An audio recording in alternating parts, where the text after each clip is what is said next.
Assalamualaikum warahmatullahi wabarakatuh. Baiklah, di sini saya Rahma Fuadi akan menjelaskan mengenai sejarah Indonesia 3 untuk memenuhi tugas ujian akhir semester mengenai agresi militer Belanda. Sebagai dosen pengampu adalah Bapak Nurdiansyah, MPD. Nah, di sini yang pertama Rahma akan menjelaskan mengenai agresi militer Belanda pertama. Nah, apakah itu agresi militer Belanda yang pertama? Agresi militer Belanda yang pertama adalah operasi militer atau yang disebut dengan Operatie Product Belanda yang dilakukan di wilayah Jawa dan Sumatera terhadap negara kita, negara Republik Indonesia, yaitu pada tanggal 21 Juli 1947 sampai 5 Agustus 1947. Nah, agresi militer Belanda yang pertama ini pemimpinnya ialah Letnan Gubernur Jenderal Johannes van Mook. Jenderal Johannes van Mook inilah yang menyebutkan bahwa agresi militer Belanda yang pertama ini dinamakan dengan istilah Operatie Product. Nah, van Mook ini menegaskan atau mengatakan bahwa hasil perundingan Linggarjati yang resmi disepakati 25 Maret 1947 tidak berlaku lagi. Nah, di mana pada perundingan atau hasil dari perundingan Linggarjati tersebut mengatakan bahwa Jawa, Sumatera, Madura adalah milik atau berada di bawah Republik Indonesia. Di mana perundingan Linggarjati ini diadakan antara Belanda dengan Indonesia. Namun Van Mook menegaskan bahwa perundingan itu tidak berlaku lagi. Nah, mengapa demikian? Dan di sini Rahma menampilkan begitulah kondisi saat agresi militer Belanda pertama. Selanjutnya adalah kenapa sih agresi militer Belanda yang pertama ini terjadi? Nah, agresi militer pertama ini terjadi disebabkan karena dua faktor. Yang pertama adalah perbedaan atau perselisihan penafsiran antara Belanda dengan Indonesia mengenai hasil perjanjian Linggarjati tadi. Nah, seperti yang telah Rama jelaskan tadi bahwa Belanda mengatakan dia tidak lagi mengakui bahwa hasil perjanjian Linggarjati, terbukti dia melakukan agresi militer di Jawa dan Sumatera, yang dimana pada perjanjian Linggarjati dikatakan bahwa Jawa, Sumatera, Madura berada di bawah kendali Republik Indonesia. Dan latar belakang kedua adalah Indonesia tidak menghiraukan ultimatum yang diberikan oleh Belanda. Di sini Rama akan lebih menjelaskan mengenai perbedaan penafsiran mengenai perjanjian Linggarjati. Nah, perselisihan pendapat atau perbedaan penafsiran mengenai isi perjanjian Linggarjati ini memuncak di mana pidato yang dilakukan oleh Ratu Wilhelmina pada 7 Desember 1942 yang mengatakan bahwa Indonesia akan dijadikan Commonwealth atau negara federasi, sedangkan hubungan luar negerinya diatur oleh Belanda. Nah, itu tidak tercatat di dalam perjanjian Linggarjati. Dan sedangkan Indonesia mengatakan bahwa isi dari perjanjian Linggarjati ini memperjuangkan terwujudnya Republik Indonesia yang berdaulat penuh dan diakui oleh pihak Belanda. Belanda juga menuntut adanya gendarmeri atau pasukan keamanan bersama. Nah, disitulah terjadi salah penafsiran mengenai perjanjian Linggarjati itu. Agresi militer Belanda yang pertama ini merupakan bagian aksi polisionil yang diberlakukan Belanda dalam rangka mempertahankan penafsiran Belanda atas perundingan Linggarjati. Sebagai yang telah Rahma jelaskan tadi, bahwa Belanda mengatakan bahwa hasil perundingan Linggarjati yang mengatakan bahwa Jawa, Madura, dan Sumatera itu di bawah kendali Indonesia itu tidak ada, tetapi akan dibuat sebuah negara federasi Commonwealth. Nah, sedangkan Indonesia mengatakan bahwa operasi ini atau agresi militer ini melanggar hasil perundingan Linggarjati yang mengatakan bahwa Jawa, Sumatera, Madura merupakan di bawah kendali Indonesia atau Negara Republik Indonesia. Dan selanjutnya Rahma akan lebih menjelaskan mengenai latar belakang yang kedua, yaitu mengenai ketidakmauan Indonesia mengikuti ultimatum dari Belanda. Nah, pada tanggal 15 Agustus 1947, Van Mook atau yang memimpin agresi militer Belanda pertama mengeluarkan ultimatum bahwa supaya pemerintah Republik Indonesia menarik mundur pasukan sejauh 10 km dari garis demarkasi. Pada saat itu, Belanda tetap menuntut adanya gendarmasi atau yang Dewan Keamanan atau pasukan keamanan bersama, dan meminta agar Republik Indonesia menghentikan permusuhan terhadap Belanda. Nah, tentu Indonesia tidak mau mengikuti ultimatum itu. Nota tersebut maksudnya adalah ultimatum tersebut kemudian disusul dengan nota tersebut atau ultimatum tersebut diberi jangka waktu 32 jam bagi Republik Indonesia memberikan jawaban atas tuntutan Belanda. Nah, jawaban Republik Indonesia seperti yang telah Rama jelaskan, tentu Republik Indonesia menolaknya dengan diwakili oleh Perdana Menteri yang pada saat itu adalah Amir Syarifuddin pada tanggal 17 Juli 1947 melalui Radio Republik Indonesia Yogyakarta. Nah, ultimatum itu ditolak.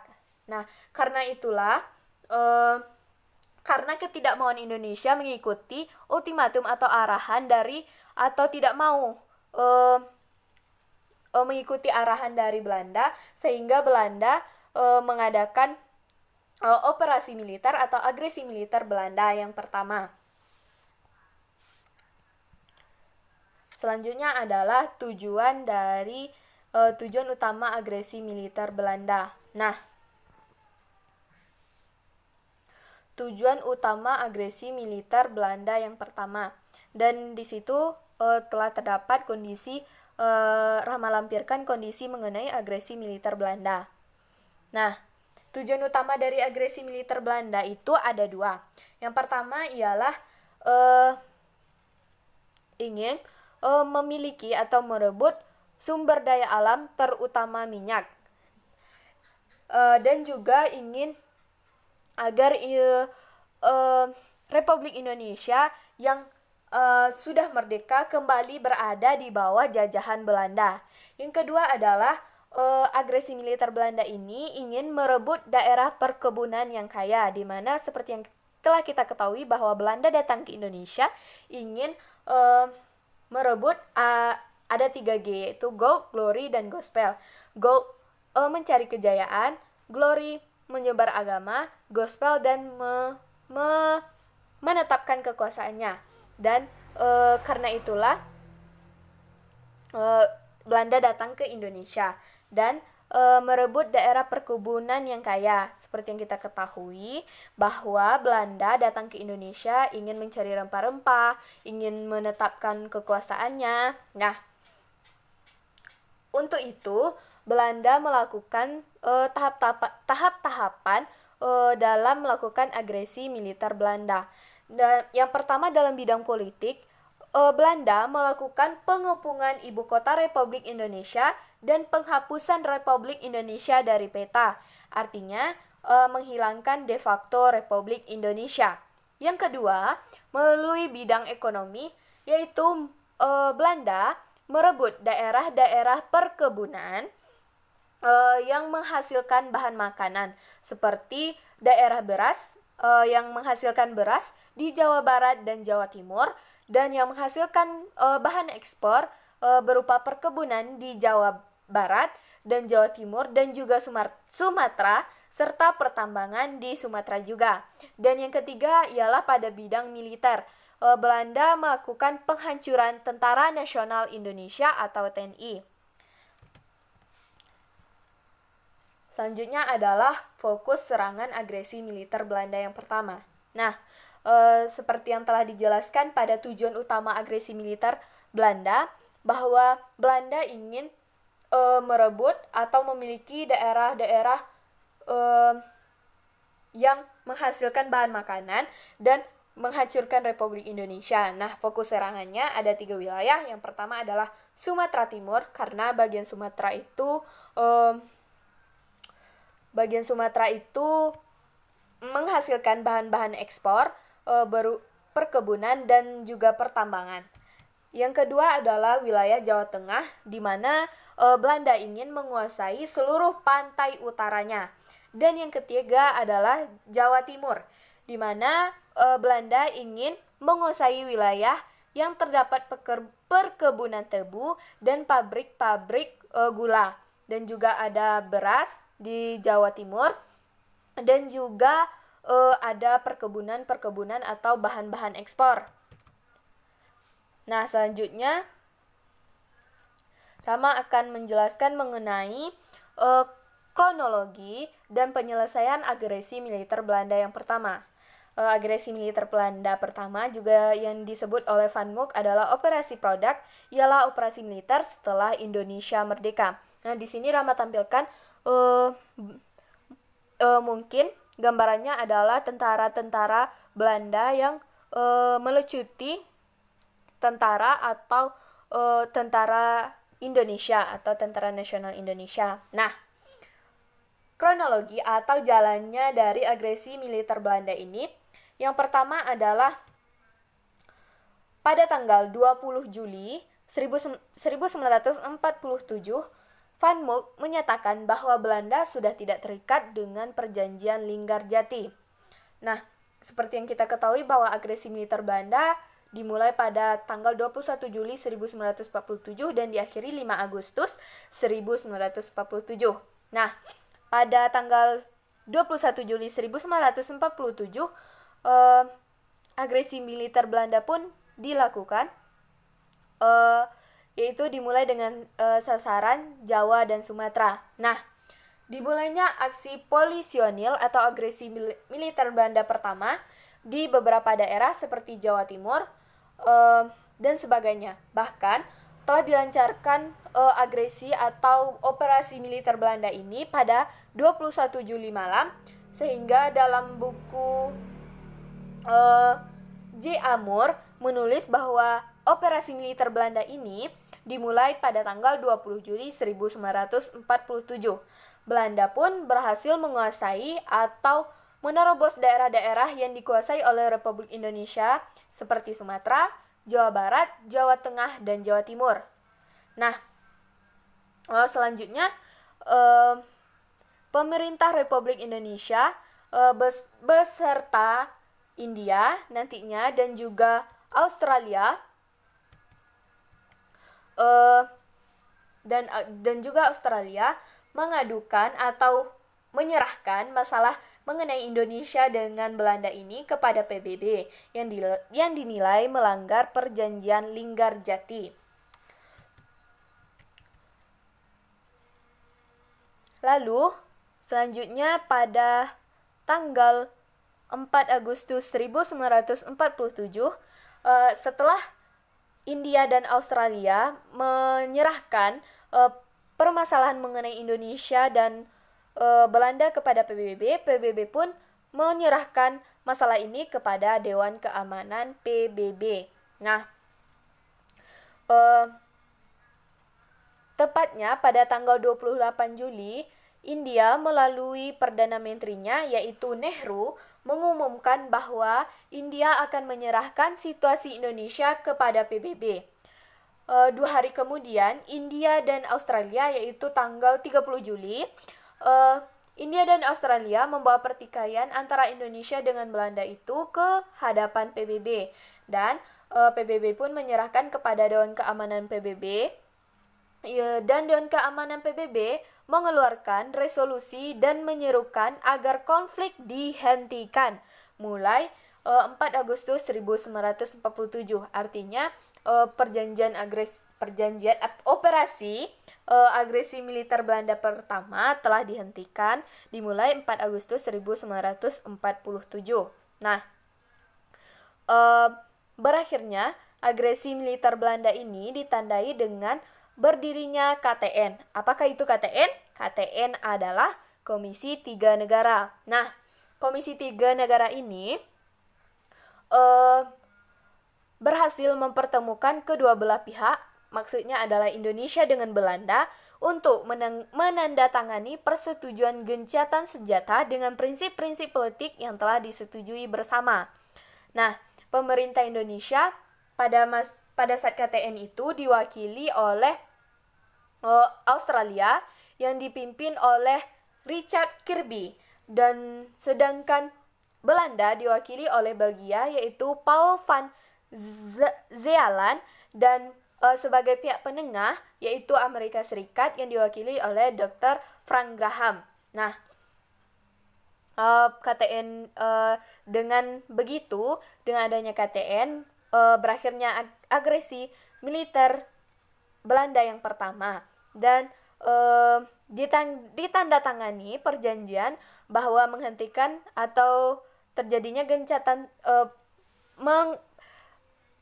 diadakan persetujuan mengenai gencatan senjata dengan prinsip-prinsip politik yang telah disetujui bersama yang disaksikan dengan Amerika Serikat atau KTN dan Amerika Serikat sebagai negara penengah di atas kapal Renville pada tanggal 17 Januari 1948. Nah, selanjutnya yaitu dampak dari agresi militer Belanda pertama bagi Indonesia. Nah, di sini Rahma melampirkan mengenai foto pada masa agresi militer Belanda yang pertama.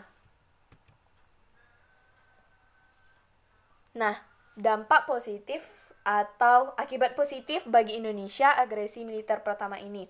Ternyata agresi militer pertama ini tidak hanya memberi dampak negatif bagi Indonesia, tetapi juga memberi dampak positif bagi Indonesia. Nah, dampak positifnya adalah perjuangan bangsa Indonesia memperoleh simpati dan dukungan dari masyarakat internasional, pengakuan kedaulatan Indonesia dari negara-negara. Nah, maksudnya terbukti dari India dan Australia, mereka prihatin dengan keadaan Indonesia dan mereka menyampaikan kepada PBB sehingga masalah Indonesia dengan Belanda pun berakhir. Maksudnya agresi militer Belanda pertama pun berakhir. Nah, setelah perjanjian Linggarjati, kita back ke belakang. Setelah perjanjian Linggarjati, Perdana Menteri Sultan Syahrir mengirim seorang delegasi yaitu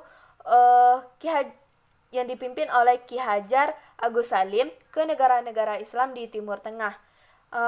Untuk apa? Tujuannya ialah untuk mendapatkan dukungan dari negara-negara Timur Tengah atau negara Arab atas kemerdekaan Indonesia.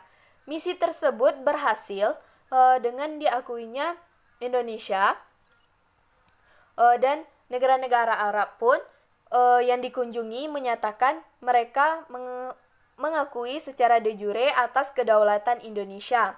Mesir dicatat sebagai negara pertama di dunia yang secara langsung menyatakan atau mengakui adanya kemerdekaan Indonesia. Pengakuan de jure sejumlah negara Arab memberi pengaruh besar bagi posisi Indonesia dalam diplomasi internasional atau hubungan internasional. Pemberian pengakuan dari negara-negara Arab sangat mempengaruhi sikap negara-negara dalam memandang konflik Indonesia dan Belanda. Dan di sini Rahma lampirkan mengenai daftar negara-negara yang mengakui kemerdekaan Indonesia hingga tahun 1947. Di antaranya Mesir, Libanon, Syria, Irak, Afghanistan, dan Saudi Arabia.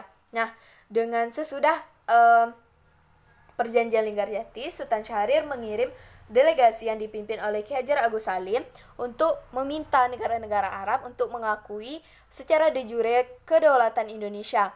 Nah, karena telah diakuinya Indonesia di negara Timur Tengah itu membangkitkan atau membuat hubungan atau keberadaan Indonesia di internasional menjadi terpandang, sehingga pada saat agresi militer Belanda yang pertama, India dan Australia memberikan bantuan berupa menyerahkan masalah mengenai agresi militer pertama ini kepada PBB.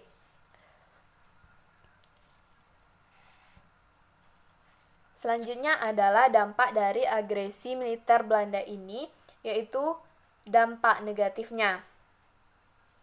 Yang pertama ialah wilayah kekuasaan Republik Indonesia semakin sempit.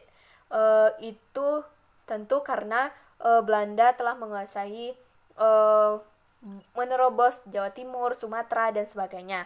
Yang kedua, stabilitas politik pemerintahan menjadi terganggu. Tentu terganggu disebabkan karena di mana Indonesia yang baru merdeka, baru belajar, telah diserang oleh penjajahnya yang dahulu, yaitu Belanda. Yang ketiga ialah kekuatan tentara Republik Indonesia semakin terjepit karena dalam operasi militer Belanda ini tujuan utamanya ialah menghancurkan tentara nasional Indonesia, dan Belanda mengharapkan bahwa dia dapat kembali menjajah Indonesia. Selanjutnya adalah dampak agresi militer Belanda pertama bagi Belanda. Ternyata agresi militer Belanda yang pertama ini memberi dampak positif dan negatif bagi negara Belanda. Dampak positifnya ialah wilayah kekuasaan Belanda semakin luas, yaitu Jawa Barat, Jawa Tengah bagian utara, sebagian Jawa Timur, Madura, dan sebagian Sumatera Timur. Dampak negatifnya ialah Belanda berhasil memperlemah pemerintah Republik Indonesia dan kekuatan tentara nasional Republik Indonesia. Selanjutnya, respon dunia internasional terhadap agresi militer Belanda pertama.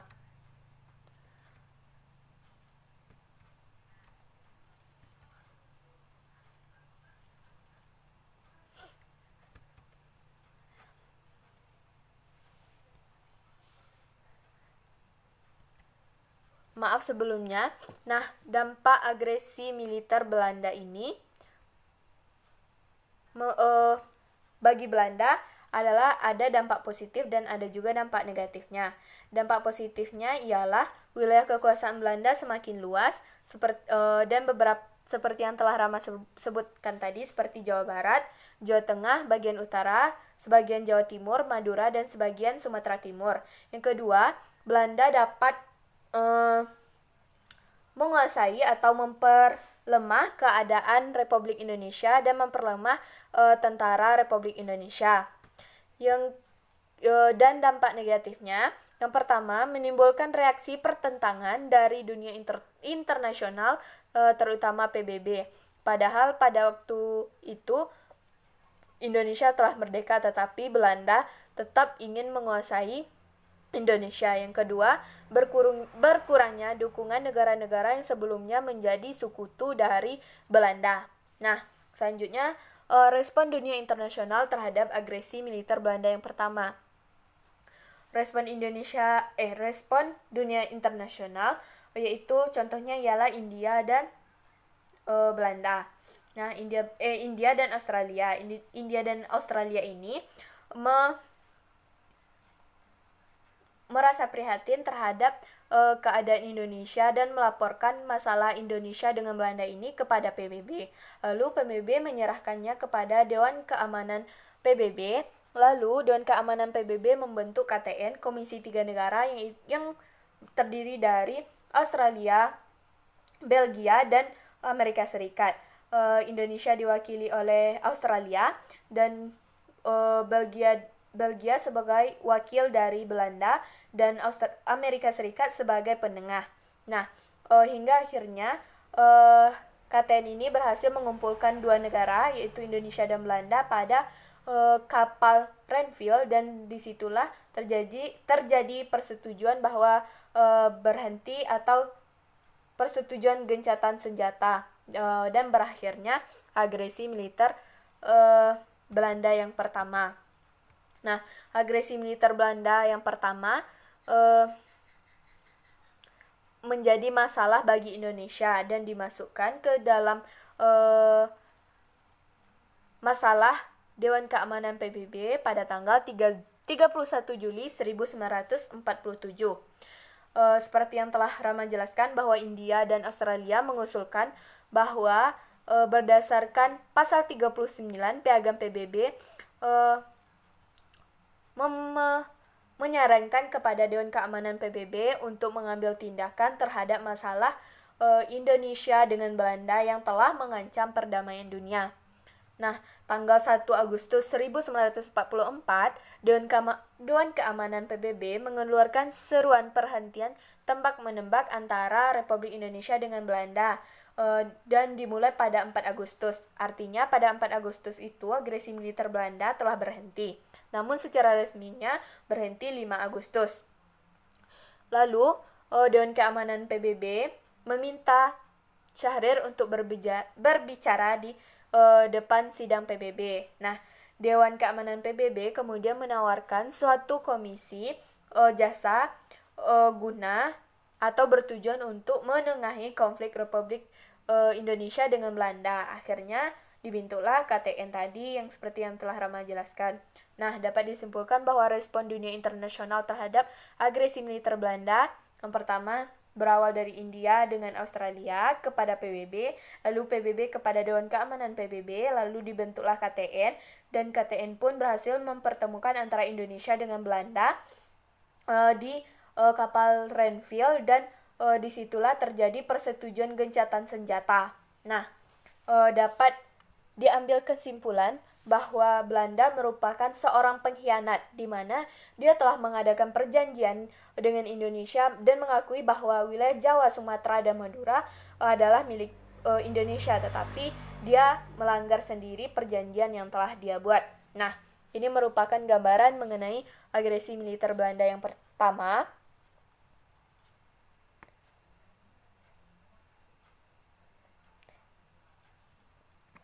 Mungkin hanya sekian yang dapat Rahma sampaikan. Semoga kita dapat mengisi dan mempertahankan kemerdekaan Indonesia dengan bagi kita mahasiswa dengan belajar, dan semoga apa yang Rahma sampaikan dapat menambah wawasan para penonton mengenai agresi militer Belanda yang pertama. Rahma akhiri dengan Assalamualaikum warahmatullahi wabarakatuh.